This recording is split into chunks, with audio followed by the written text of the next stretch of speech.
kind of thinking he's gonna go to the far post because there's a runner there. I saw him there, and I think I had just told Keaton, I was like, "Yo, just watch this run in the back." He decides to go near post, and one of our guys flicks it, and it ends up going to the guy in the back. And so I know he's there. I know once the ball gets passed, I know that there's gonna be a shot on goal. So I think instinctively I just turn and I'm like, listen, it's gonna be it has to be a save. It's gonna be in and around, and I have to be able to make this play. What I love about this, and Siski, if you want to add on to some stuff right here, is that the fact is that understanding where that runner was coming from allows you to go in and cover that gap, because that's a really dangerous gap. And if you're just a split second late on that pivot, that drop step, that's in the goal. What I'm looking at actually is that your head it moves before the ball gets there. So when this gets flicked, watch your head. It's a quick turn of your head, so you're there. See that? The ball's not even there yet. So you're not exactly following the flight of the ball. You actually see where the runner is. And hey, kids, you drop step into the goal, because you're not going to get any more lateral across. And if he goes near post, you might not get to it. So you drop deep into the goal so you can actually come forward and make the save. But I love the fact that your head landed. This is something Tony DeChico used to teach me all the time, is it's like, don't go with the flight of the ball, because if you're going with the flight of the ball, once that ball's hit, you're already behind it. And so you knew kind of instinctively where that ball is going to land. The head turns, so once it lands, you're already on top of the redirection. See that? Yeah. So, I didn't even know. Knows. Man, this is why you're on TV right now. This is why you're on TV right now, Saskia. And I'm in my bedroom. But it's key. It's key, because you have to be able to assess that redirection and not just follow the redirection. Think about it. The redirection, if you're following it slow like this, it hits, you're already behind on time. You're like, okay, here it goes. What's in this situation? It lands, you're already on top of it. For sure. I think proactiveness in this situation is key, because again, kind of intuitively knowing that there's a guy there, and if this gets flicked, there's danger here. So again, proactiveness in this case, kind of allowed me to make this play. Yeah. What I love about this here, is Luis, is that after the action's made, boom, so you make the save here, is the head never went backwards. The head stayed forward on the ball. And I see so many young goalkeepers, they make an action like this, then they have to find the ball again back, and they can't have to find the ball again. And it's For a sure. scramble. It's good stuff. I mean, some people can say, "Oh, you parried it into dude, whatever." Like, Ball's being hammered at point blank range. Are you kidding me? You're fine. Yeah, let's make sure next time we see that's boxed all the way out to the top of the 18. Whatever, dude. It's not in the back of the net. Hey, it's always gonna be better, right? It's always gonna be better. I'm fine with it. I want to bring up, though, the negative drop into the goal, because I think, when Saskia and I, we always talk about this, and she especially brings it up about, young goalkeepers being so literal, and they're like, well, you're never supposed to go backwards. You're never supposed to go backwards. And so they would try to stay positive in this situation, which basically they'd be in front of the ball. Yep. And the ball would be able to go right through them. Is that some instinctual thing, or is that like an actual decision that you made? Well, I think, I don't want to come across as, saying that I think fast or anything, but I think no, it's okay. I think with the flight of the ball, I knew that the runner in the back post was not going to have much of an angle. So I think where I'm standing is where the ball would go if the header, there's no chance he's going to put that in the near post because of the run, right? So I knew this header would have to go back the other way. Honestly, though, had he put it near post, being flat, yeah, it would have been a hard save. So, even if he kind of got it more to your left or to your left in this, I think you still could have come forward on the left side, even though you're back into the goal. So yeah, but that's exactly what I'm talking about. Instinctually, you're understanding the flight of the ball. Like, that's what I'm saying to everybody. This is like, there's such another level of goalkeeping that after seeing things that you understand instinctually, this ball is going to land here. I already checked where that runner was. So, and naturally, how do I adjust myself? Yeah, I think that's a big point right there. It's repetition. It's how many times you see an action, and to the point where you almost just do it in, not you don't even second think about nature. it. It's second nature. So once you see an action over and over and over again in the game, you instinctually you're gonna know where to be and how to position yourself to make the play. Speaking of positioning yourself, that's such a great segue, Luis. Thank you for setting me up like that. I really appreciate that. This is against Nashville. This is in the 5th minute. It's Randall Leal. He dribbles from midfield and plays a slip ball to Jacob Schaffelberg, who dribbles in 1v1, but there's chase on him right there. So you approach Luis, but you don't run out like a crazy person and let the ball just slip right underneath you. You approach, you steal ground, and then you hold, understanding that he does have chase on him, so he has to make a decision. You're patient about it, and then it's just a brilliant save right there like that. Yeah, no, I think it was funny because I thought about the session, that we had done a couple of days prior to that, and it was the same setup, right? Like where, you have to make a choice of like, when the ball is slipped in between the center backs or the full backs, that split decision of like, do I go and just spread, or do I take space and set, right, like for the shot? And so this action happened, and as soon as the pass was played, I'm like, okay, I need to steal ground. I'm not gonna get there, and if I go all the way, all he's gonna have to do is just dink it, and the ball's in the back. The ball's gonna roll.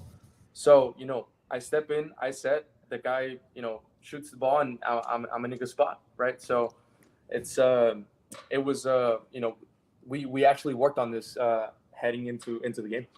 Yeah, this is a great example of what I hate, Mike, and that's kids just saying, "Oh, I'm supposed to spread here. I'm supposed to, and everything." You're too far from the ball. If you try to go into a case, if you try to spread or something, it's going over you. It's in the ball. It's in the goal. If you keep coming and you go down, it's over you. It's in the goal, right? So the fact that you stole space, what's that mean? That means that to everybody, that means that he has got no angle. So when he looks up and he does try to shoot this, all he sees is you. And so you put yourself in a great position to make the save as opposed to giving him an easy goal. Yeah, and I want a lot of young players out there to hear this, and maybe some young youth coaches out there to hear this. When you're yelling at your young goalkeeper, your 12-year-old goalkeeper, 13-year-old goalkeeper, come out, come out, come out. In this scenario right now, what's that going to do with a young player? They're going to panic and they're going to start sprinting at the ball. You need to understand, that. Oh, I was on mute. Can you hear me now, dude? Connor? Yes. All right. I love it. All right. We'll get started in a minute or so. I've just seen your message there, Michael. Sorry as well. Oh, dude, no worries, man. All good. Appreciate you doing this. I think it's starting to get later in the evening for you guys. There's Champions League on. You got all sorts of youth work to do. You got to play your own matches. You got a lot going on, dude. So. Yeah, no, definitely. Now, something I'm really looking forward to. And again, thank you very much. I really appreciate the invite on. Yeah, no worries. So you got the admin thing. So you should be able to run the PDF at the same time as myself. So I'm gonna. So if I go. Yeah, I can do that. Yep. Then that's fine. We're good there. Yeah. Perfect. Brilliant. Yeah. So either one of us can basically go back and forth between it. All right. I did, Michael. I did. Yeah. All right. So let's do this. I'm going to remove that for the time being. It's the both of us right here. Viewership goes down the second, then just throw ourselves up there. Geez, what's that all about? Guys, we're going to start in 1 minute right now. So sit back, relax, grab your favorite beverage, grab your favorite food. Conor Brennan from Rangers Football Club all the way in Scotland. I have bed hair. That's what's going on right now. All right, here we go.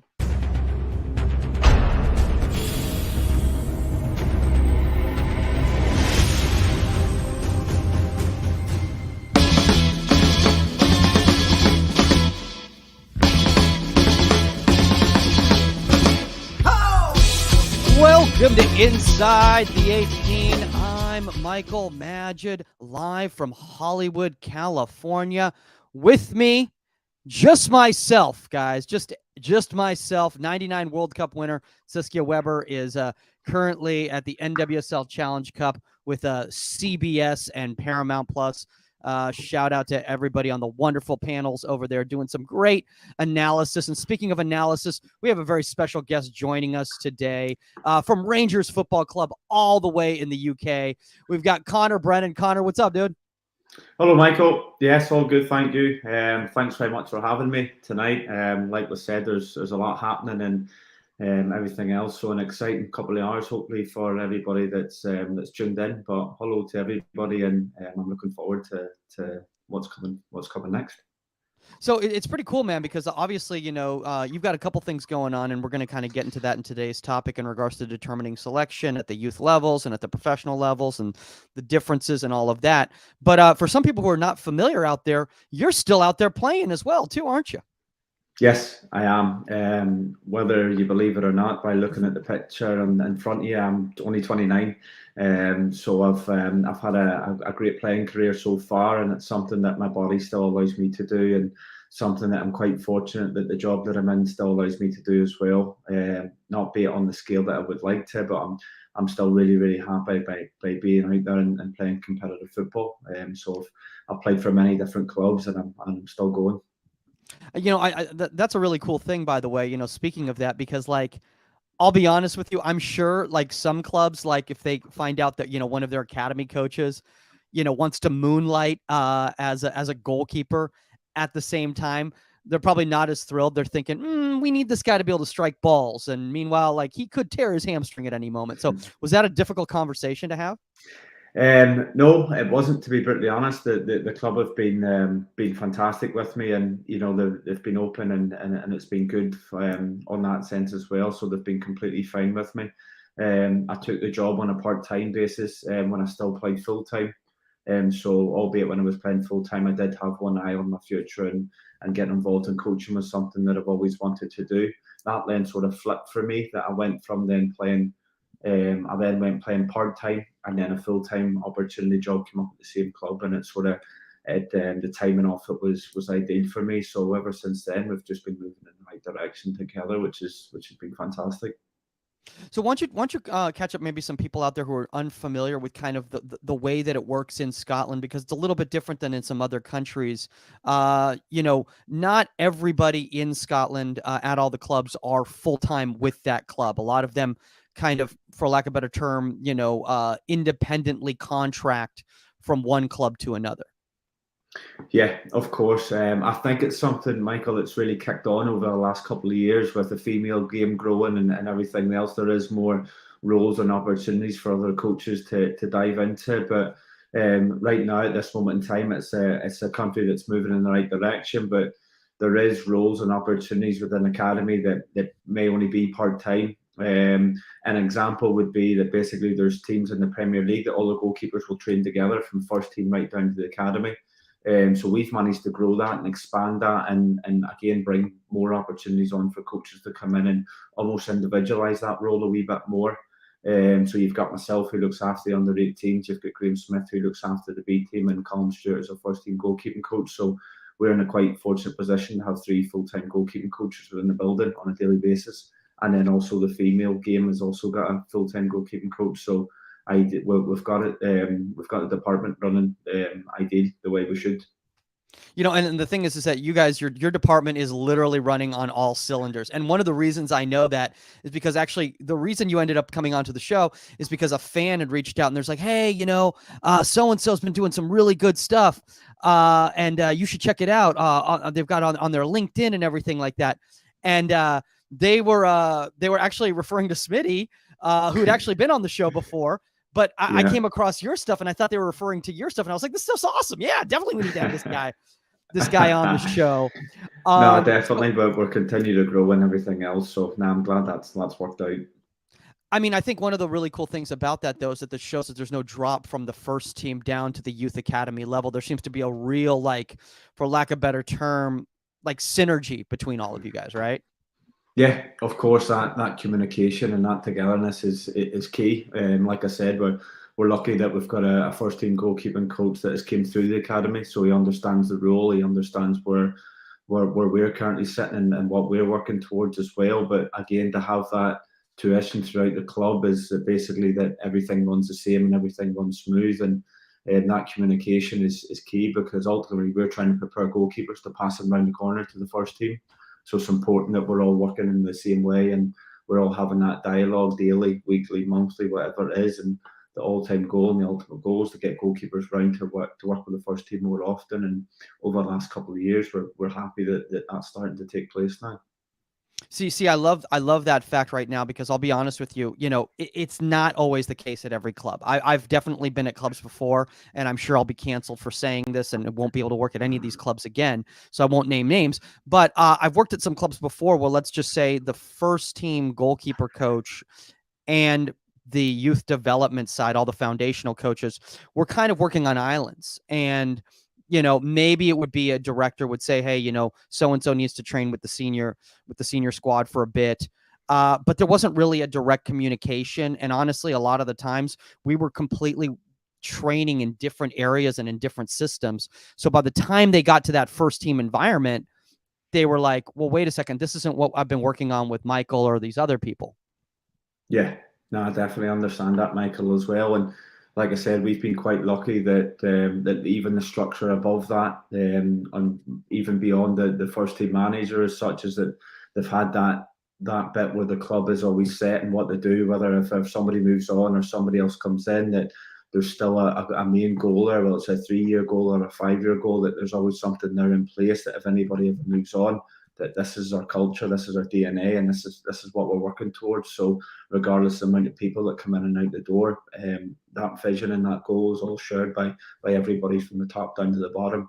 And unless you have a buy-in to that, then it may not be for you. So, I'm quite lucky that I work in an environment that everybody's keen and pulling together and driving in the right direction, really. Yeah, and I know that you recently, you recently, you've got your A license, which congratulations for that. That is not a small feat by any stretch of the imagination. If anybody out there has ever pursued licenses, that it takes a lot of work and a lot of effort, but it also takes a lot of communication with the club and an understanding from the club that it's going to take away maybe some of your time from your responsibilities at the club. Was that a conversation that you had with the club? They were very supportive of you going for your education? Yeah, definitely. Ultimately, because I want to go and get qualified so I can learn and pass it on and bring it into the building to help everybody grow together.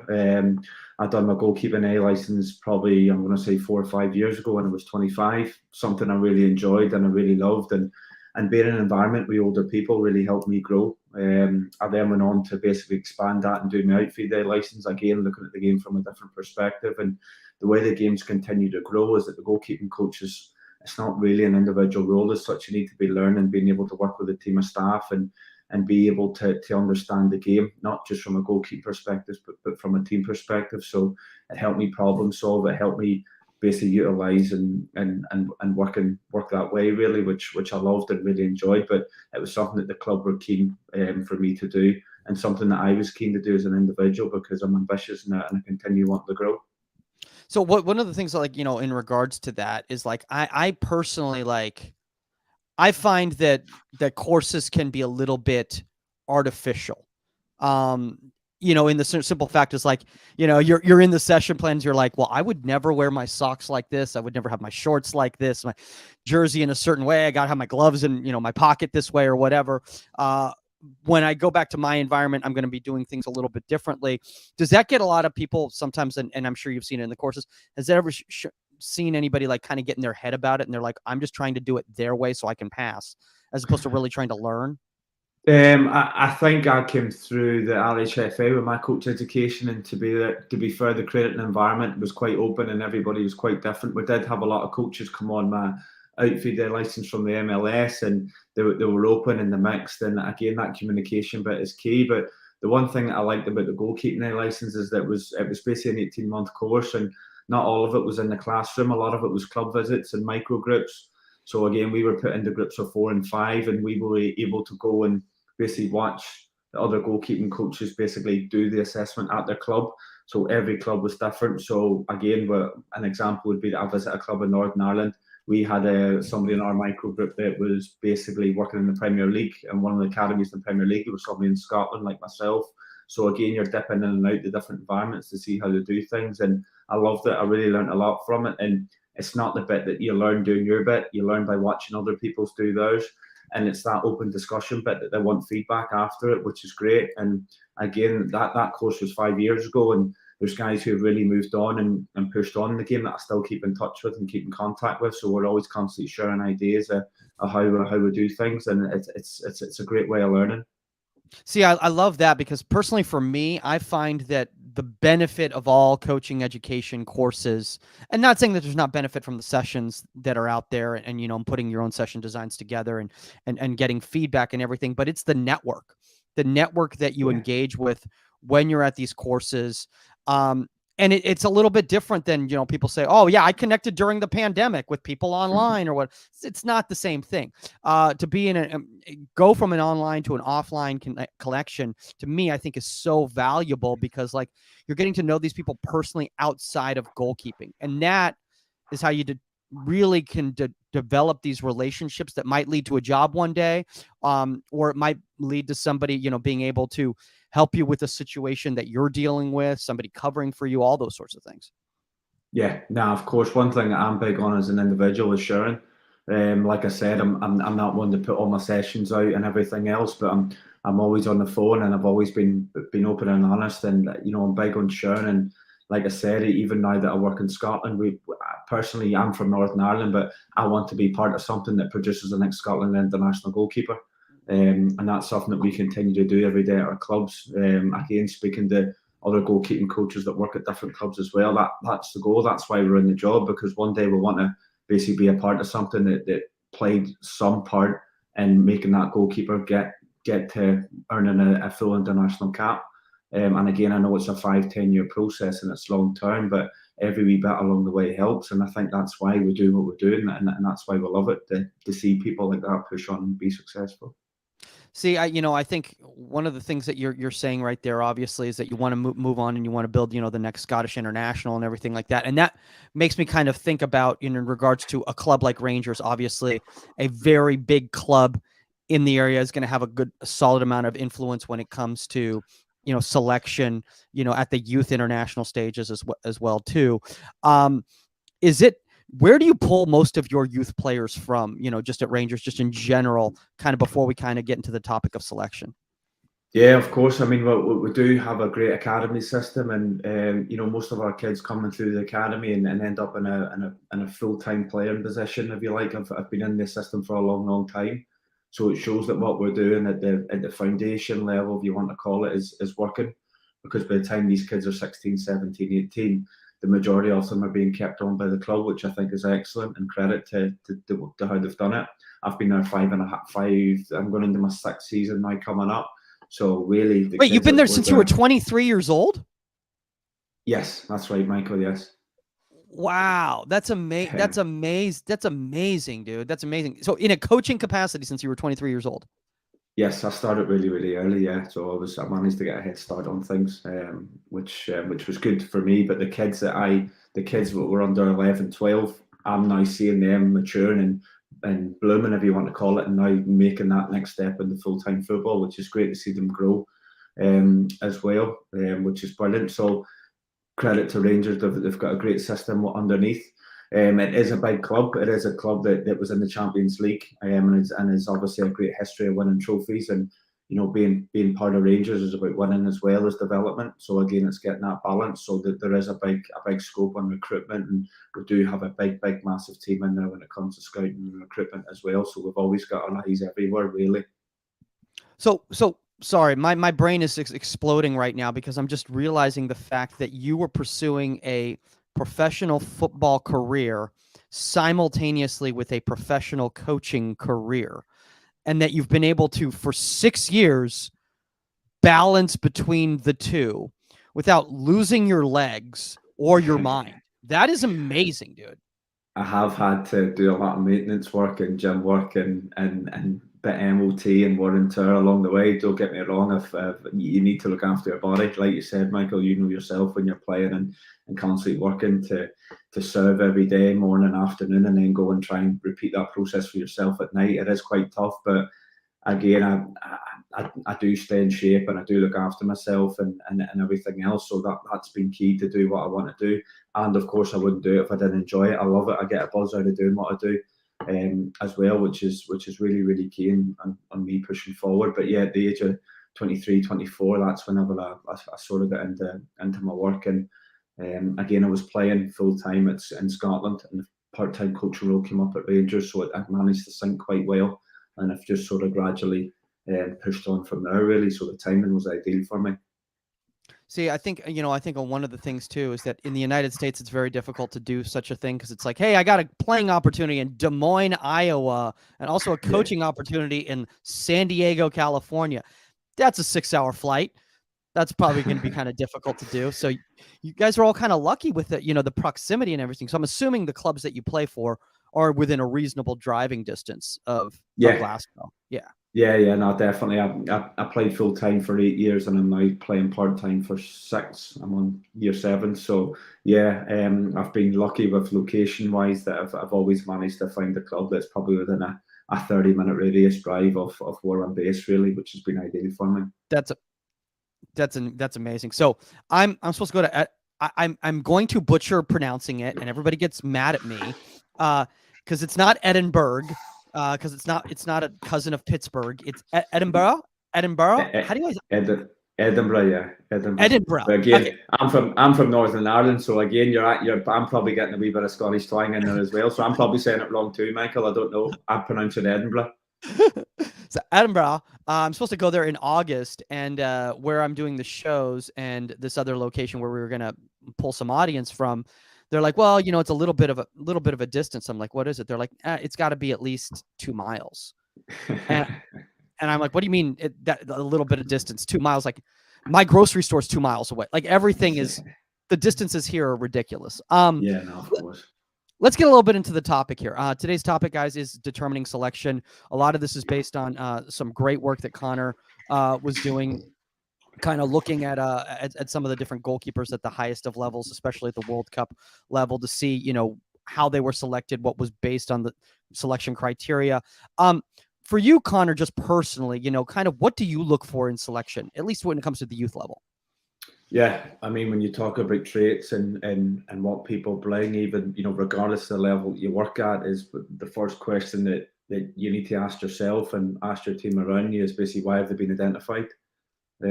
So what is it that they bring? What is it that you've seen within them? For me, is a great starting point, because you don't just pluck a goalkeeper out of an air. But is it through word of mouth, whether 4, 5, 6 people have seen him? What is it that they've seen within him or her? So again, a great base and somewhere to start is basically why. What is it that you're seeing within them? I think as well that if you go on to, and I know every club and every academy works different, as basically potential field performance. So again, it comes back to the age and stage of the development of where the goalkeeper is at. And basically the question that I would ask is, do they have potential to push through the academy? If that then ticks a box, I think the performance bit you need to be patient with. Again, especially with the game continue to grow, and the game is moving so fast now more than it's ever moved. You're going to get kids at 12, 13, 14. The style of play that we want to play is a lot of in possession stuff. I think there's a lot of coaches out there in general that want Manuel Neuers and want Joe Hart's at 14, 15, when really you need to be patient with them as well. So creating that environment where they can learn and make mistakes, I think is something that is key. But in terms of your own, what your eye tells you, I think a frame, somebody that has a frame is brilliant. Somebody that has a presence is something else that I think is very, very good. And do they have control and can they move? You can tell that whether a goalkeeper is 9 or 19. And I think that is a great place to start. But do they have potential to climb through the academy is the question that I would maybe be asking. Yeah, bringing up all of that, you just brought up environment right there. And I think honestly, that is one of the most crucial things, because I can't tell you how many times I've worked with a player at a foundational age and it just didn't click in the environment that I was coaching at. But they moved on to a different environment and they actually flourished there. It was just for whatever reason, whether it was the players, whether it was the staff there or whatever, it just worked with them better. Maybe the travel, maybe instead of going an hour from home, they're only going, 10 minutes from home, and they're with more local kids or whatever. How important is that when you're also looking at selection, being like, you know what, I like this player, but this is not the right place for them.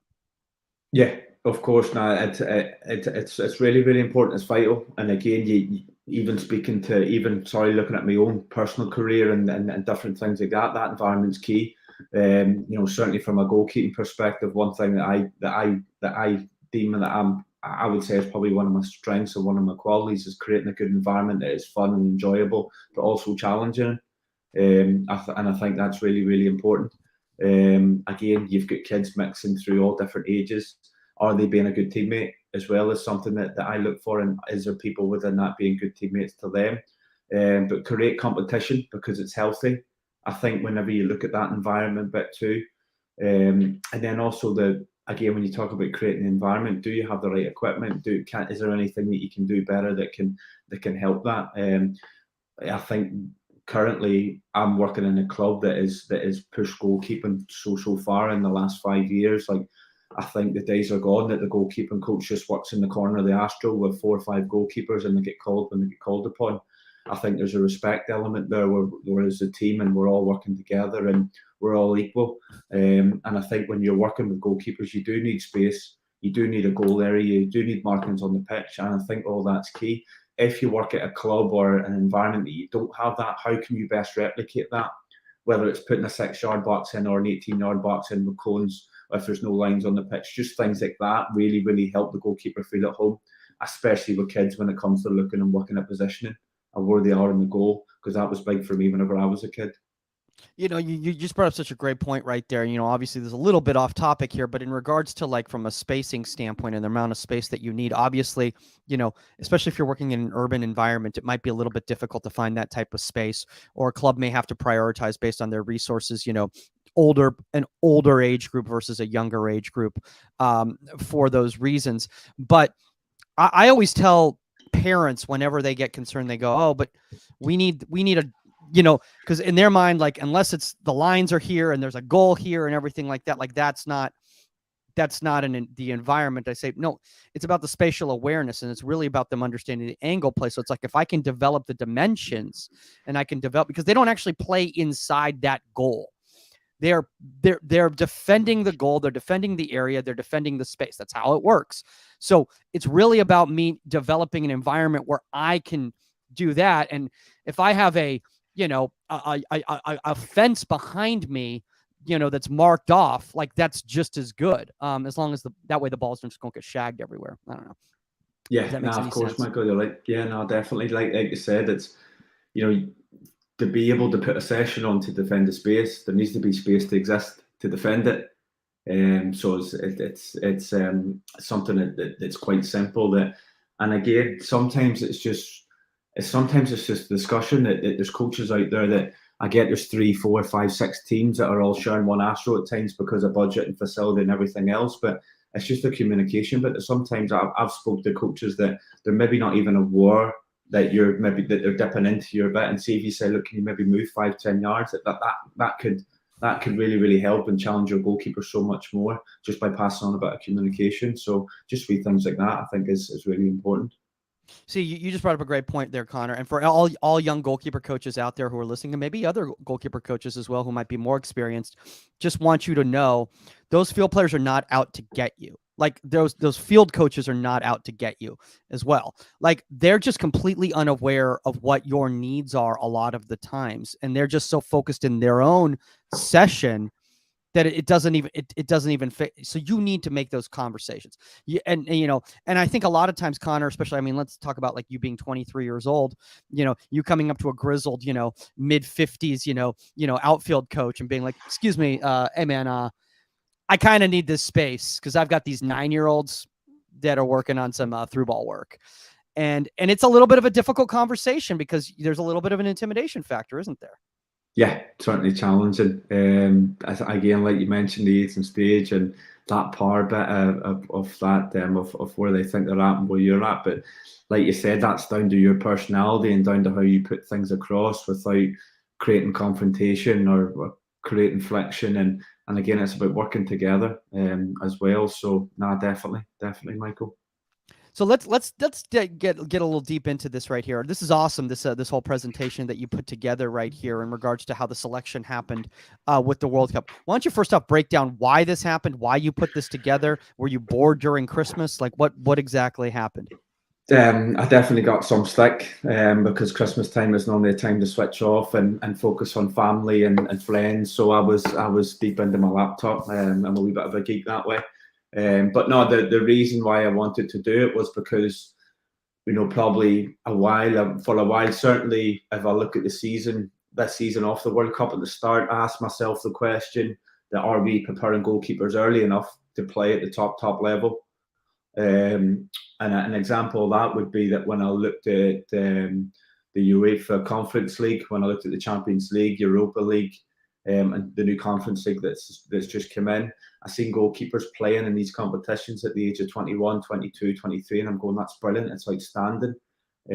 So then I asked my question then, right, well, let me gather data, let me gather facts and figures on this. And I used the World Cup as an example because you're not really going to get a bigger stage to play on than the World Cup. So that was really the coming off it of why I wanted to do it as such. So again, I wanted to work out what the average age of the goalkeepers playing in the World Cup. I then broke that down to their continents and how experienced they were. When I used the percentage bit, I had to have a gauge to work on. So for me, if you talk about youth, I used under 25 caps because I needed a benchmark to gather my data. When I looked at this experienced goalkeeper, I used 50 and over caps because again I needed a benchmark. So that was basically, I picked that benchmark because I thought that was a good gauge. And then ultimately I wanted to go through that to gather data to see if we've prepared the goalkeepers early enough. Now I think if we went through the whole project, Michael, I think it would take us about 3 weeks. So I've picked a couple examples out. For anybody that wants to dig a wee bit deeper, this is on my LinkedIn page and my Twitter page if you want to go through everything. But I've picked a couple examples out of nations that have went through. I've done every nation, but a couple examples is the England one, for an example. So again, I looked at Jordan Pickford, Aaron Ramsdale, Nick Pope, the 3 goalkeepers that England selected for the World Cup. So you can see just below England, it was 27.3 is working out at their average age. Again, they went with Jordan Pickford as the number one. He played every game in the World Cup.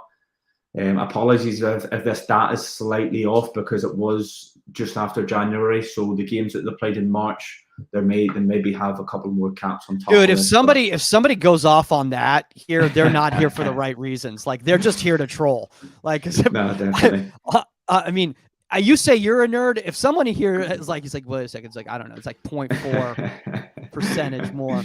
Real quick before you get into that, Conor, I just kind of want to talk about this because, you're asking about like, are we preparing goalkeepers early enough to play at the highest of levels? My argument with a lot of this, and maybe you go into this a little bit more into this, so I apologize, but my consideration is like, let's take different countries' development systems. The United States, I will say here that still right now, the university system is still the predominant feeder for professional goalkeepers in the United States on both the men and the women's side. It's changing a little bit on both sides here, but especially when you're talking about the maturation of the goalkeeper, they tend to stay in school longer than an outfield player. And one of the reasons is they need matches. And the university is a good place for them to do it. Yeah, no, definitely, Michael. You're spot on. And when we do get into a wee bit deeper on this, I've used the USN as an example, but like you said, they took Matt Turner to the World Cup, who played his whole career up till now at the MLS. Recently, I know he's just signed for Arsenal, but he's not yet played many games for Arsenal. Again, as a great example, I think their number 2 was the guy Ethan Horvath. Yes, who again took a different path, went to Norway, went to Belgium. So again, and again, I'll touch on a wee bit of timeline stuff. because that'll feed on to my next bit as well. But I think you're spot on, that you're right, that there's more than one way of being effective. There's more than one way of getting to the top, which ties into our conversation that we had probably previously about what we look for within goalkeepers. There's no real one way fits everything, really. And again, it's such an exciting journey for every individual as well. But again, it's a great topic point. It's a great talking point, Solly. But just with the 3 England keepers that they picked, again, all Premier League experience, all having a slightly different path and journey to get to that World Cup selection. And again, one of the examples that I used is Jordan Pickford's timeline, which goes back to what we just spoke about, Michael. Is basically, Jordan Pickford made his international debut at 23. Again, guys, I know you've just said that, Michael, but this data was collected on the 1st of January 2022. So I'm slightly off with figures. But again, he really utilised the loan market to get to where he needed to be. So again, he played in the Conference in England, which is the 5th division, sitting under League 2 at the age of 17. He then went on loan again to the Conference, aged 18. He then made the jump to League 2, then the jump to League 1 again, and then he played in the Championship at the time he was 21. So again, for a goalkeeper at that age and stage, that pathway, I think, was perfection to get him to where he is now, which is an England #1 goalkeeper. But again, with that journey and with that, there was so many upsets along the way, so many different goalkeeping coaches, so many challenges, so many mistakes, which again, we're all human, and that's quite common. But then that got him to, obviously, I know he had a long time at Sunderland, but the majority of his Sunderland journey was going out on loan, experience these different environments, different styles of game, playing in different formations, playing behind a back 4, a back 3. All these things is massively key on him learning to become the England #1 goalkeeper. And again, making his debut at the age of 23, playing in the Premier League is a massive achievement, and I think somebody that jump started that revolution of the goalkeeper again. Again, 6 loan moves, outstanding, I think. Just really quickly before you move on and everything like that, is that when I'm thinking about Jordan Pickford, and first off, you bring up the loan moves and the consistent loans, and again, that's obviously to get matches and to get experience, but not only just get experience just playing in matches, but also dealing with different scenarios. I think the real breaking point for Jordan Pickford was when there was an injury at Sunderland, which gave him the opportunity to step in and become a #1 there at a relatively early age. And then that kind of brought him onto the scene. That's an opportunity he never would have gotten if he hadn't, been in that situation at that time. And I think a lot of times, Conor, what happens is we look at it and go like, oh, he's not playing, he's on loan here, we need to send him somewhere else where he plays, as opposed to, no, actually, this is the right environment for him right now because of what this could lead to. Yeah, no, definitely, Mike. I think they're spot on, and I think from the goalkeeping coach's perspective, credit to him, because like you spoke about, he created that environment to allow him to basically grow and excel.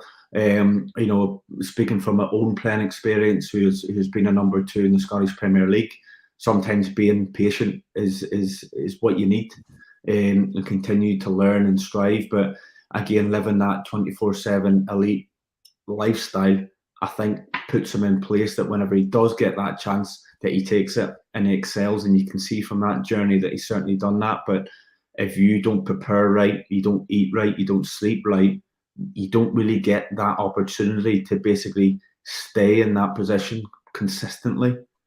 And again, touching on, like you've just went through, Aaron Ramsdale took a slightly different approach to that, made his international debut at 23 as well. Again, he'd only 1 cap at the time, but he'd only 2 loan moves. So I would almost look at that as a fast track. Excelling really, really well now in the Premier League. I think he's had a really, really good season. But again, he's had to be patient whenever they brought in Leno, a different goalkeeper as well. So he's had to be patient within that. But he got his big move, and again, he's certainly in a good position. But that's just another example of going out to League 1 at the age of 21, playing 23 games for Wimbledon, and now potentially could go on and be a Premier League winner 4 or 5 years later. you know, if you were to say that journey at the time, you probably wouldn't believe it. Yeah, you know, look, one of those things about that, you know, and obviously these are great stories, but for people out there who are listening, you know, and I don't want to be devil's advocate here, but you know, is that, and we talked about this, Connor, actually, I think off air, as we talked about the fact is like, these are anomalies in regards to, we're talking about the highest of levels, you know, the 1%, you know, 0.01% of the 1% out there. The majority of goalkeepers that are pursuing a professional football career are, and please tell me if I'm wrong right here based on your research, but are still probably going to, you know, hit their ceiling or their playing time around 26, 27, 28. Am I correct about that? Yeah, definitely. No, I agree with you. I'm 29, Michael, and probably last year was the first year where I felt properly ready to play professional football. I felt comfortable playing it, albeit I had many games before that. But you're right.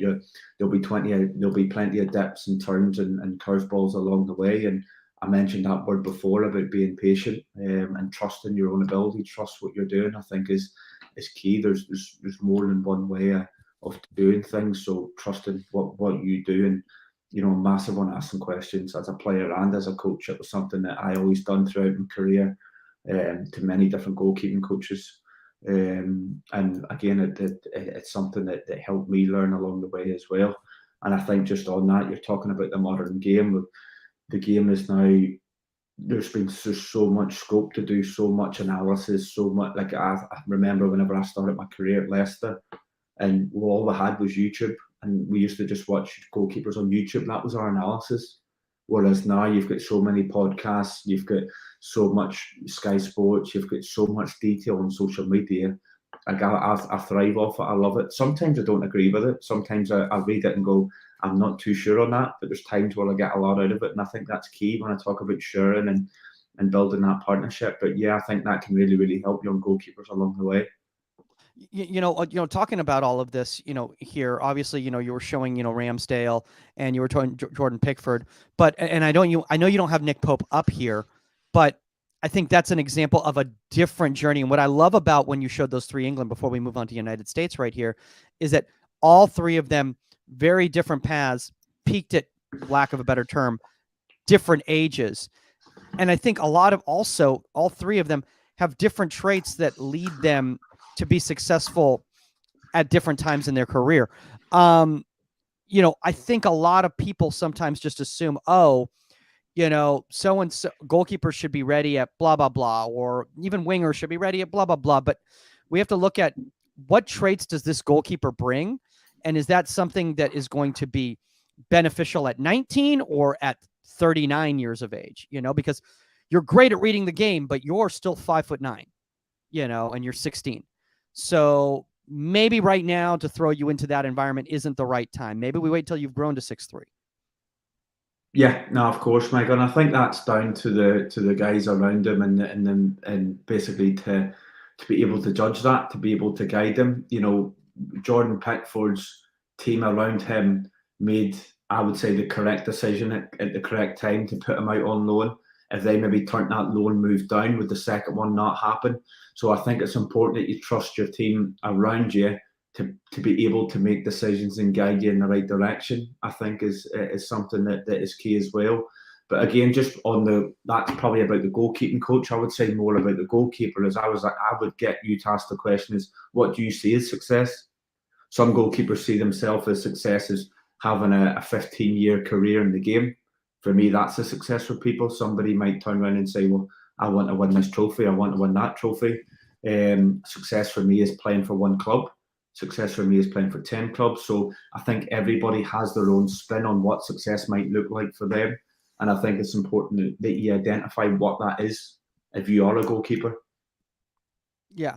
So what, just, you know, kind of getting back to these statistics, and I love the fact that you've done this with, and I think, how many countries did you do? I think you did like 10. Is that what you did? Yeah, I've done every country that played in the World Cup, Michael. Oh, so wow. I used them all. But again, just touching on the USA, I thought that I maybe would have got some stick from your followers if I didn't put USA in. So again, similar to what we spoke about, Matt Turner, obviously who's now at Arsenal. He's 28, so again he's maybe looking at that aging stage, going, well, what can I do to basically get in that team ahead of Aaron Ramsdale? Do I need a loan move? But again, what you spoke about earlier about the goalkeepers from the USA being successful, played a lot in the MLS, which are right. He had a great career at New York City as well, and he made that jump to the Premier League, which they would probably see as the big stage. You mentioned about Ethan taking a different path and a different journey that we spoke about. Went to Norway, went to Belgium. He's now at Notts Forest, which is a Premier League club. He had a loan move to Luton as well. So again, a different path. Sean Johnson, again at MLS, always MLS, Chicago Fire, New York City, Toronto, 33 now. But a lot of appearances, 407. And again, he's won 10 caps for his country. That might be success for him. He might look at that and go, I've had a really, really great career. I've managed to stay in the USA. I've won caps for the country. He didn't play in the World Cup, but again, maybe at his age and stage, he's aware of what's ahead of him.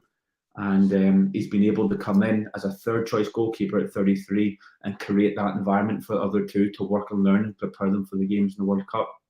So again, down to selection. Speaking of selection, though, because I want to talk about this right here, because, as opposed to outfield players, and maybe I'm wrong, you did way more analysis than I did, but it seems to me that when it comes to goalkeeping, and you're talking about the World Cup, that last one in Qatar recently, is that it was more important when you're looking at the depth chart of goalkeepers, the amount of experience they had, as opposed to how many were playing in top 4 leagues around the world. Yeah, no, definitely. There was only 3 clubs in the World Cup that done something a wee bit different that I found interesting. It made me ask why. I don't know the answer why, but again, Iran, Tunisia, and Switzerland had all decided to name 4 goalkeepers within their squad. Which was a wee. I don't think they're all. Oh, they're not in here. Okay, gotcha. No, okay. I don't think they're on there. But they named 4 goalkeepers within their squad, so they give up an outfield player's position to add another goalkeeper in there. The question I would ask is, well, why would they do that? Would they maybe not want a midfielder or a striker to utilise that position?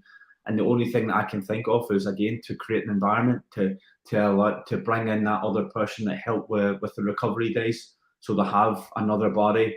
Maybe that person has been involved in the international setup for 10, 15 years, and they use them from a coaching sense as well. Maybe they're a player coach. So they done something a wee bit different, which I liked.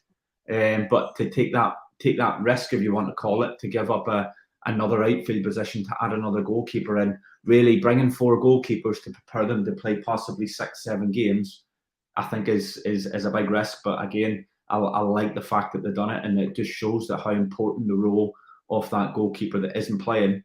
And by the way, the 3rd and 4th choice goalkeeper is also equally important. So again, it gives the role that extra strength, that extra wee bit, I think. Again, Brazil, the only country that utilised all 3 goalkeepers with game time. Again, there's something that was quite different, I think, in the World Cup. But again, it goes back to being able to trust each goalkeeper, all vastly experienced, all at a good age.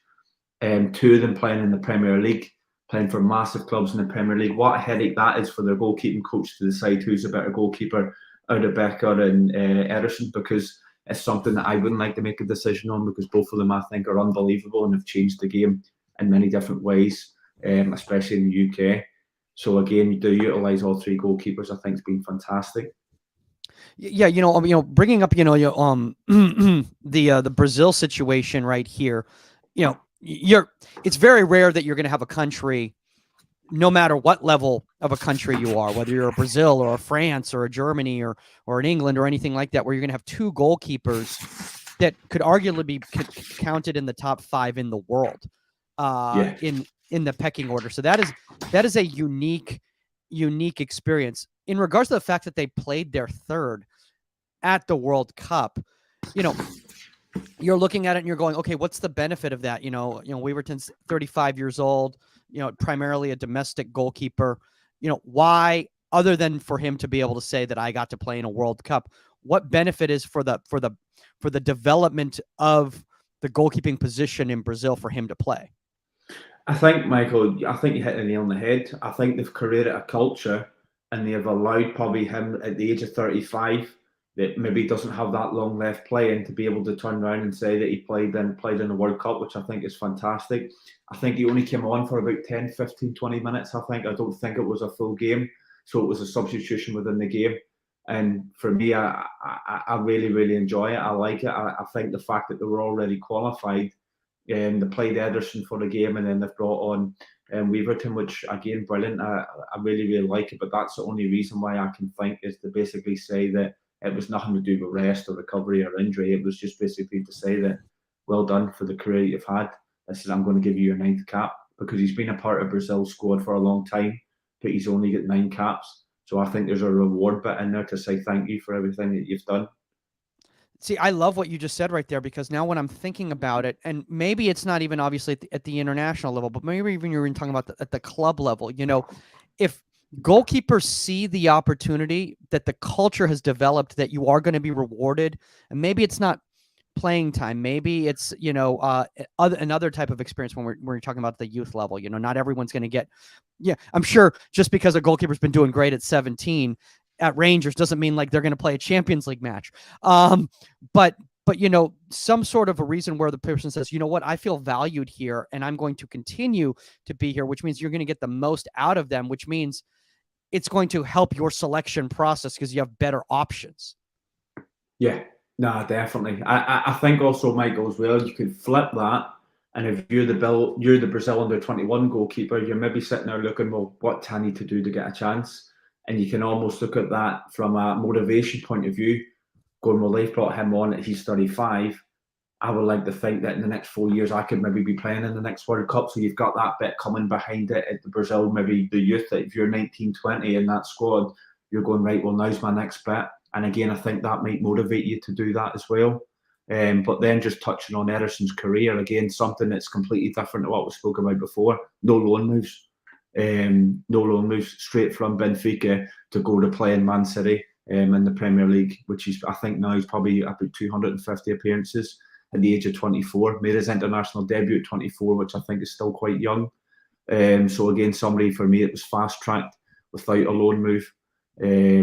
So again, consistently, obviously playing in Brazil, then used the Benfica B team, which their system comes into play in the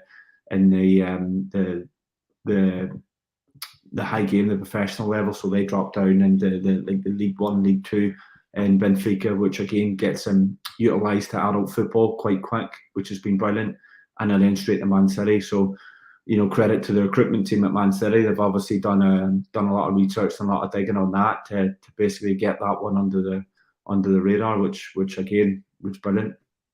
Yeah, you know, one thing that, you know, when you're bringing up, you know, Ederson right here, is that I think first off that Champions League when he was at Benfica, that final year at Benfica, I think that was his coming out party in regards to from a world stage, where that's what got him that massive, you know, move to Manchester City. Not saying that they hadn't done their research and hadn't, you know, already scouted him and everything like that prior and knew that they would fit into the system that they wanted to play there.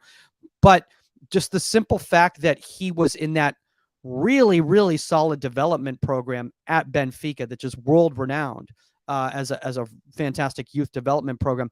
How important is it that you're in, and we were talking about environments again, that you're in an environment where it's that they're literally producing, it's a factory of producing talent to move on to the next level, as opposed to I'm in a youth development academy of a club that just buys players. Like, no disrespect to anybody who's playing Premier League 2 23s at Chelsea, but it's gonna be really hard to break into that first team right there.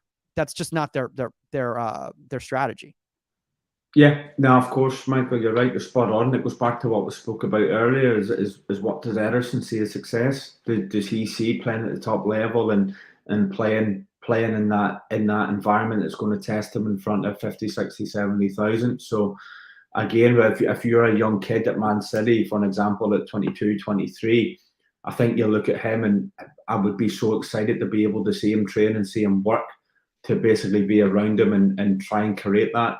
I was quite lucky that at Leicester City that they signed Kasper Schmeichel the year after I was there. So I trained with him for 2 years. So again, right away to see and train with them types of people every single day, I think is brilliant, because again, it starts the learning process. If you're 21 at Man City and you see Ederson training every day, yeah, albeit you might get that loan move to League One, League Two, but to be around people like that every day, I think it's something that you need to excel in. And again, with Portugal, Michael, just being a wee bit different within that as well. Diego Costa playing 5 games in the World Cup but never had a cap before it, which again is quite interesting, quite exciting. So almost fast track, age of 23 as well. I think I might be wrong in this, but the youngest goalkeeper to play in the World Cup. And again, for Portugal, quite a strong team that you would expect to go quite far within that. And again, to keep 2 older goalkeepers out the squad as well. Again, that you've got a goalkeeper there with 105 caps. So again, to come in and play ahead of that, I think is brilliant for the game, and is really, really exciting to see. The average age of obviously Portugal's squad is 28.6. But for a goalkeeper not to be capped and go and play his first cap in the World Cup, I think is phenomenal. You know, and I said, you know, when I'm looking at this right here, first off, like, one of the things is, you know, like Rui Patricio, like, I think everyone just assumed prior to the World Cup, you know, the most veteran goalkeeper in Portugal in a while, that he would probably get the nod at the world stage like that. So like when we're talking about selection here, put yourself in Portugal's, you know, selection process. You know, how do you have that conversation with a Patricio or a Jose Za to say, we are going with the 23-year-old, we still want you to come, this is the situation? I think it can be done in many ways. I think if you have the squad, obviously these goalkeepers are trained and prepared at their current club. They're not really prepared with the Portugal goalkeeping coach.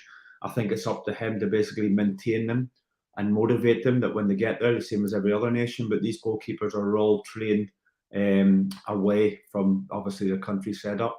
So again, it's down to the club goalkeeper. But again, I think that may be a discussion that might happen the day before the game, potentially. It may not be on the way to the selection process to say, by the way, you're in the squad, but you're not going to play. But what's interesting is that you see that they give him the squad number of number 1. So again, is that a bit in there where they've went, right, you're number 1. He's met up a week before and he's maybe not performed in training the week before. So have they then decided, by the way, we may need to change how we go about this. We may need to change the goalkeeper that we thought that might start the World Cup. So there's many different ways that, again, people from the outside may not even think about. And again, José, who was probably thinking that I'm number 12, I'm second choice, maybe found himself third choice. So again, there's the wee mind games, I think, going on there too when they've done that. Yeah, you know, I one of the things I'm kind of like thinking about, and sorry, all these things are just like coming off the top of my head here. And I'm sure you put some time into this as well too, is that the matchups, when you're talking about short-term tournament as opposed to a long full club season, the matchups are so critical. Every game matters. Not saying that club season, every game doesn't matter, but it's so hypercritical to get 3 points or at least a result to be able to move on to those knockout rounds. Do you look at that and go, oh, you know what? Maybe long-term, this is the best goalkeeper if this was a club team, but for this short-term tournament, based on these clubs that we are playing, this is the best person to go with? Yeah, potentially. I think maybe if you look at France, for an example, Hugo Lloris, who is massively experienced when it comes to international football, over 145 caps now. Again, they went really, really far, and unfortunately, they just missed out. I think I seen something on the day of the final that was he could have been the first player ever to lift a double World Cup as captain. But again, their average age is quite high at 33.6 if you bring the 3 of them together. Massive experience when it comes to club exposure as well, in terms of how many appearances he's had. Again, he didn't play all games. He missed out on 1. But again, I think France is a great example of basically utilising experience. You know, I think if you look at all 4 teams, Michael, that reached the semi-final, France, Morocco, Argentina and Croatia, they all had experienced goalkeepers, which again ties into one of the reasons why I wanted to do it. So is it better to go with experience, or is it better to utilise on youth? If you look at the 4 teams that got to the semi-final, experience is the one that tends to rise above youth. But when it comes to the selection process, they're quite happy to rely on that younger goalkeeper as backup. But then if anything did happen, then they're able to step in. So again, it comes down to the environment that you speak about. So there's lots of scope for discussion within that, which is exciting. See, you see, now you're bringing up the fact of not only just the selection, and I think, a lot of people who are hearing this conversation are probably just thinking about selection of the number one who was getting the playing time. But when you're talking about a short-term tournament, or even a club season, if you are going to go with a younger goalkeeper, then it's probably best to have a backup that is an experienced veteran in case the moment's too big for that goalkeeper. They try to overdo it. They make a costly mistake. Now you need a reliable pair of hands. They get injured. You can't go a 23, and a 23 type of a thing, and from what I've seen with all the different pools, and you've done more research than I have, is that generally if a starting goalkeeper was young, there was like a 30 plus on the bench. Yeah, no, you're right, Michael. You're spot on, and we just spoke about Portugal having that guy at number 2, 105 caps, because he's there in case anything happens. But they do trust that somebody's in the right bit before that. So no, I think you're right. I think you're spot on with that. And again, that comes down to your selection process as well.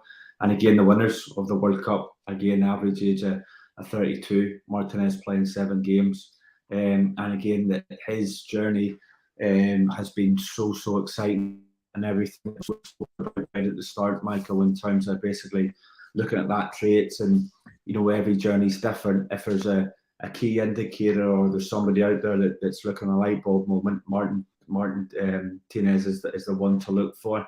Reason being is he made his international debut at the age of 28, which I find incredible. And again, now just obviously playing at Aston Villa and everything else, but he had 6 loan moves within that. He was playing in the Championship when he was 26 years of age. He made his international debut at 28 and won the World Cup by 30. I think that is an outstanding achievement for anybody. He's 4th choice goalkeeper at Arsenal under Arsene Wenger, with Jens Lehmann playing ahead of him, Almunia, I think, playing ahead of him at that time as well.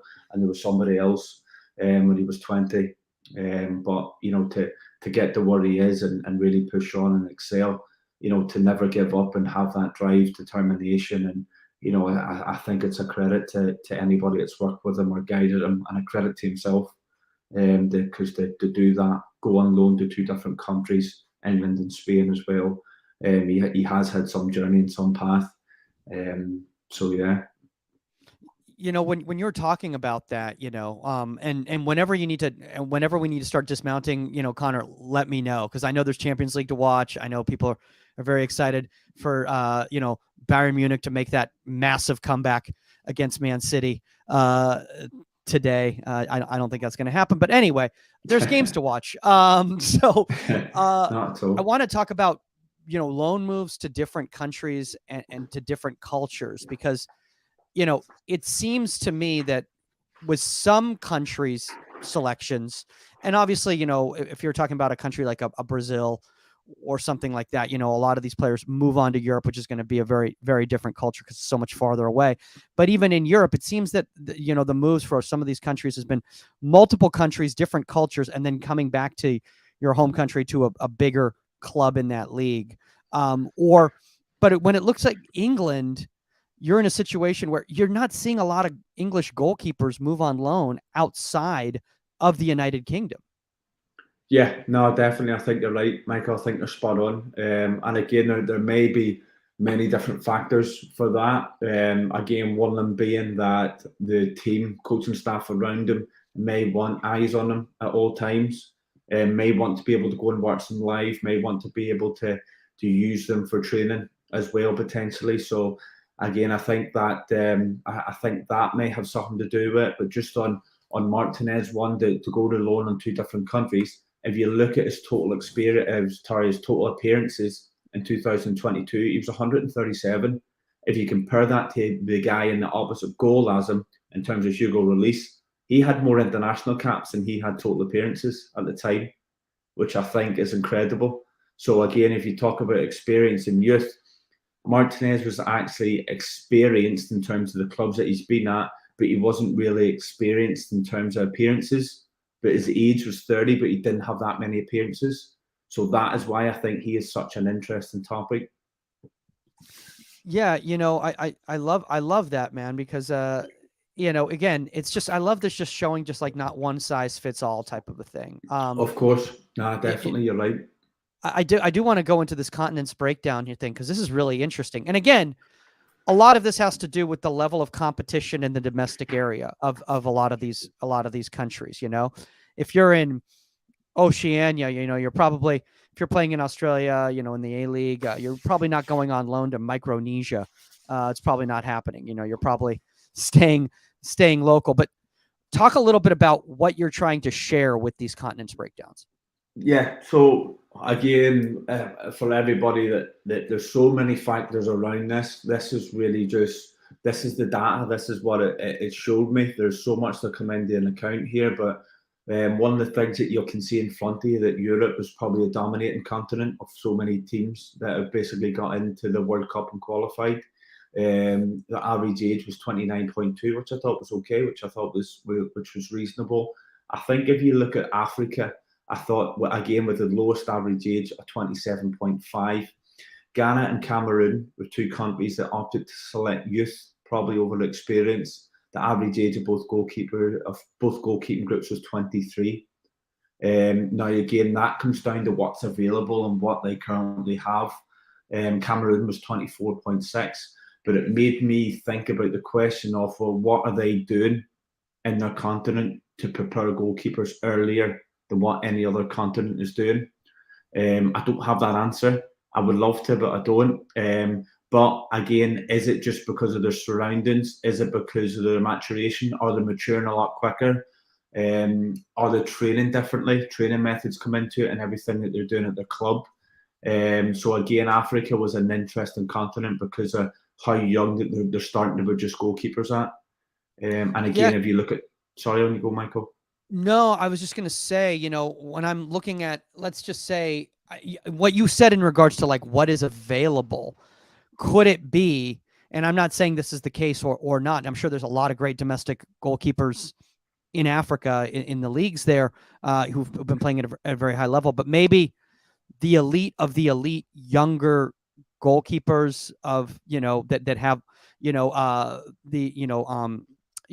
lineage to play for a lot of these countries, are in a different system, and they're just simply playing internationally for that country, but not being developed in that country. Could that be a case? Yeah, no, definitely. I think you're right, Michael. I think you're right. I think you're spot on. I think there is goalkeepers that are available who are from Africa, but again, we spoke about earlier, what is success to individuals? They have scoped out and moved out around that, and have maybe trained with different countries within, obviously different teams within different countries. So again, when you talk about that selection process, there is goalkeepers that was involved in the World Cup from that African continent, but they play in different continents. But again, it comes back to what was their makeup when they were 12, 13, 14. Was it basically introduced to a gym program really early? Was it street football? Was it specific goalkeeping training? Was it being an outfield player? Was there even goalkeeping coaching involved? Where they're from? So there's so many questions and so much scope that you can dive really deep into. And again, I don't have the answer, but it's such an interesting topic to dwell into. It really is an interesting topic because it just makes me think that if you're looking at reformatting your development in your international program at your country, maybe you go down to a Morocco or a Cameroon and you go and see, okay, well, what is going on here?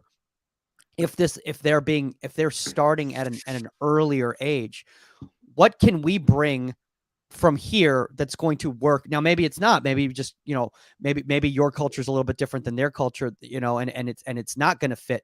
But I think a lot of the times, one of the things I've noticed is that a lot of goalkeepers that come from a less structured foundational environment tend to be more successful at decision making and problem solving and improvisation than goalkeepers who've been going through cones since they were 7 years old.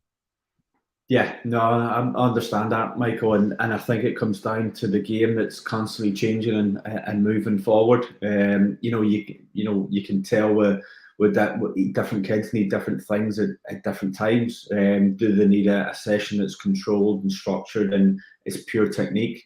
Do they need a session where they need to make 5, 6, 7, 8 decisions where there's a lot happening and it's a moving picture and it's more live, if you want to call it?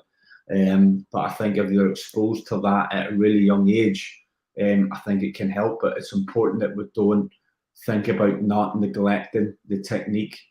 I do see a lot of videos on social media and everything else, and some of the sessions look incredible. Some of them look brilliant of everything live, and there's 5, 6, 7 balls, and there's bodies diving everywhere, and there's equipment, and it's really, really fun, and it looks enjoyable. But it's important that you don't forget about the basics of the game and having that technique. So it's getting the balance.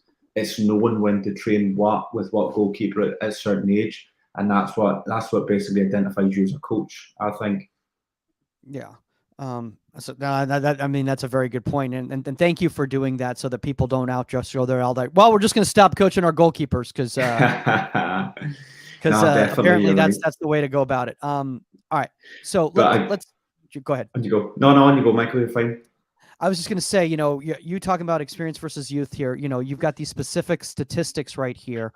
And it's kind of, eye-opening in regards to what you're presenting right here. So which one of these stats here surprised you the most?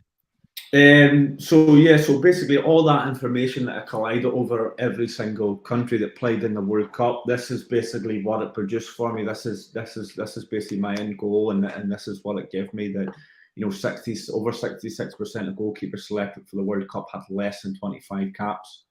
So for me, there's way over half of the goalkeepers selected were basically on the youth side. They didn't have that experience. But for me, I found that quite surprising. I thought that would have been lower. I thought there would have been more experienced goalkeepers selected. But then when I dived in a wee bit deeper and I looked at the amount of goalkeepers that actually played in the World Cup, that actually made game time, 39% of goalkeepers that played in the World Cup had less than 25 caps. So again, there's more experience that played. We spoke about that number 2, number 3 role being that younger one, for an example.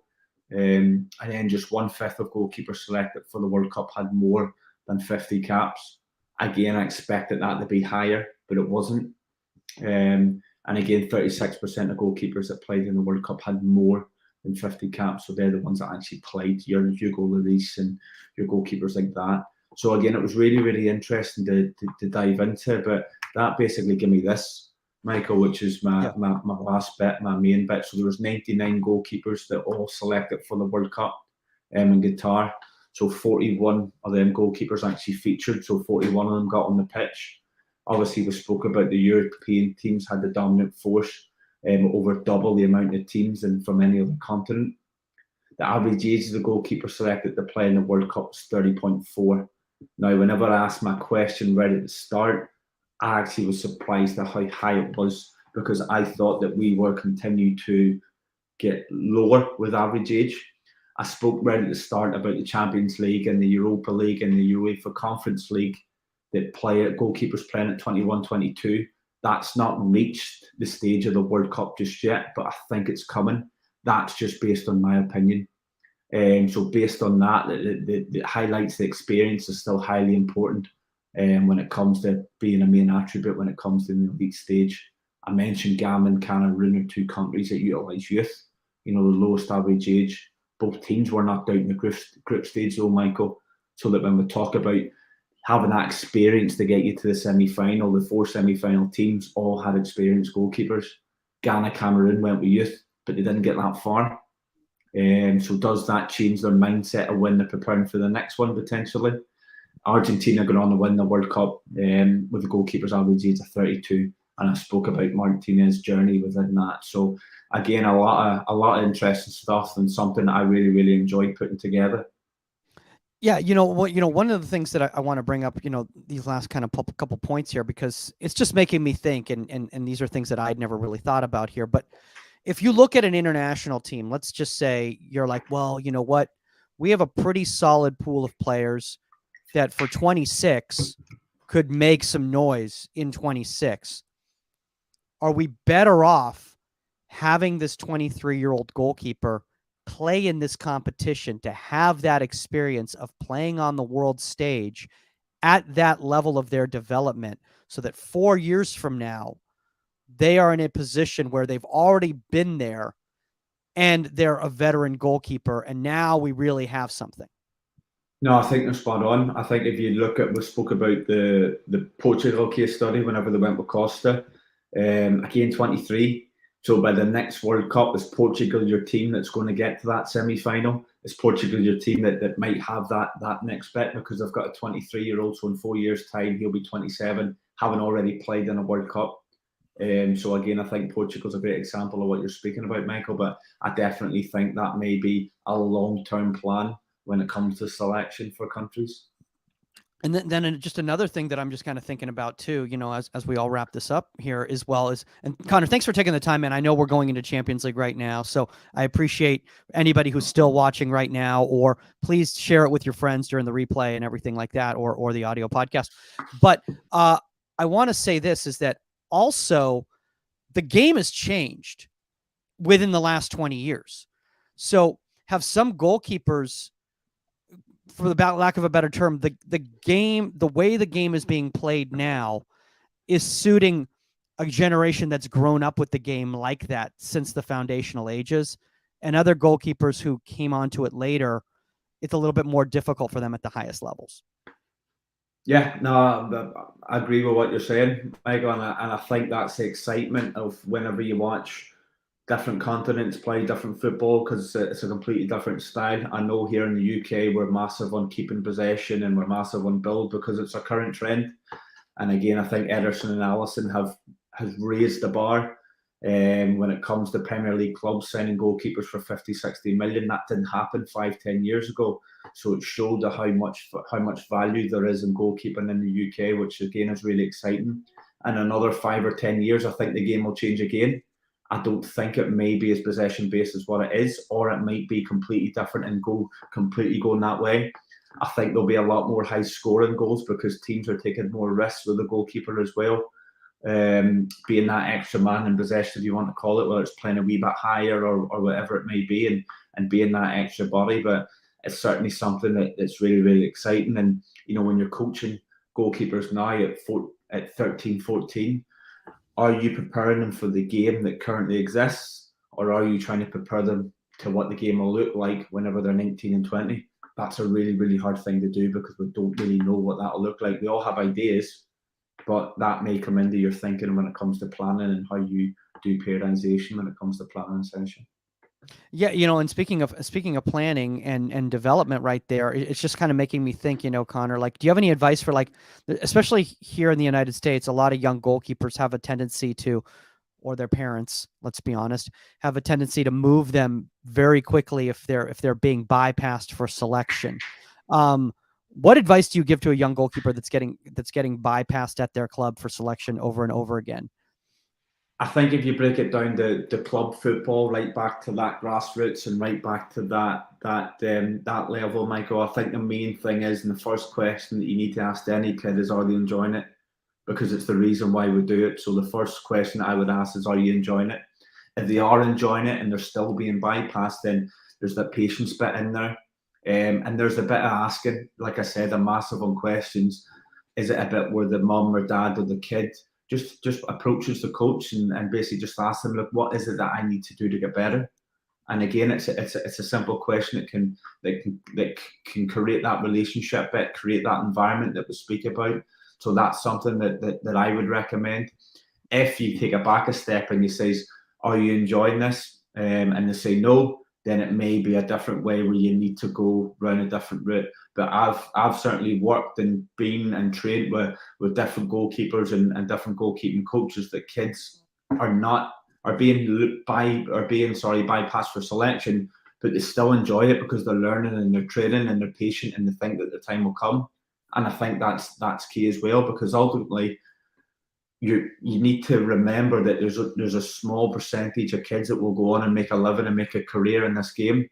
So if you're just keeping neglecting that, and every time you hit a brick wall, you take your kid away, and you hit another brick wall and you take your kid away, what are you teaching the kid as well? So I think there's a bit in there as well, Michael. But that would be a starting point for me. See, I think that's great, man. I love the fact that you just brought up, are you enjoying yourself? Because I think that's the number one question I always ask a young player whenever I see them having difficulties, whether it's either in a session or matches or anything like that. And it's a consistent trait is I ask, are you enjoying yourself? For the first, I can't tell you how many times I've had parents come up to me and be like, you know what? I think we're going to continue on with the training. I said, well, let me talk to them first. I want to talk to them first. I want to make sure this is what they want to do. They want to put this extra time in right now, because otherwise, you're putting them in a bad position, because now they're going to look at this as something that's a burden as opposed to a joy and an experience. So I think that is so massive. Conor, man, I really appreciate this, man. I mean, obviously based on all your information that you're giving there, and also the feedback you were giving from the youth game, it's clearly obvious that, you're great at balancing between both worlds of the youth game and the professional game. If people want to connect out with you directly, I believe you do have a Union handle now. And what is that? What is that handle? C Brennan 1994. I'm also on Twitter. I'm also on LinkedIn, and so if anybody has any questions, I'm more than happy to answer them or speak to them regarding anything that I've spoke about tonight, Michael. So yeah, feel free. And again, it's something that I'll continue to watch and enjoy the stuff that you do as well. So keep doing it, because it keeps me occupied. Oh, well, thanks, man. I'm glad I'm able to provide something. We are able to provide something for people to do while they're on the elliptical at the gym, or cooking dinner. Those are the type of responses I get from people. They're like, yeah, man, so I love watching your show because it gives me something to do, when I'm on the elliptical or when I'm cooking dinner. Those are the two number one. Oh, and driving, listening to the podcast on long drives. My favorite one is when I get parents who go like, oh yeah, my son and I, we listen to the podcast on our way to practice. It says, cause it's about an hour and a half drive. I say, oh, cool. How old's your son? 14, 15? He goes, 8. I'm like, okay, well, maybe this podcast isn't his favorite thing to listen to at 8 years old, but we appreciate the support. Guys, if you're wondering what we're talking about, it's the Union goalkeeping community. It is a free app out there. It is a place to connect with top minds in the game, as well as people like yourselves in the forum, away from the vitriol of social media. You can go to that smart link over in the show notes that you see if you're listening to the podcast, or if you're watching the vodcast. It's been coming up on the screen or in your comments section right there. Please keep engaging, guys. Shout out to everybody who's engaging. Shout out to everybody who's been supporting financially. It keeps the lights on. Absolutely massive. Shout out if you're wondering how you want to get featured on the show. It's very, very simple, guys. Just start engaging in the forum. We're choosing people that we're finding that are doing great work out there. Shout out to people like Conor, who we discovered out there. If it wasn't him putting out great work, we wouldn't know about it. So keep engaging, keep sharing great content out there. And guys, if you want to reach out to us, it's contact at insidethe18media.com or at Goalkeeper Podcast on the Union platform. If you DM us on Instagram, chances are it's probably going to go to the spam box. So you're better off DMing on the Union platform. We will get it directly. That's all the time on Inside the 18, guys, and we are out. Later, guys. See you.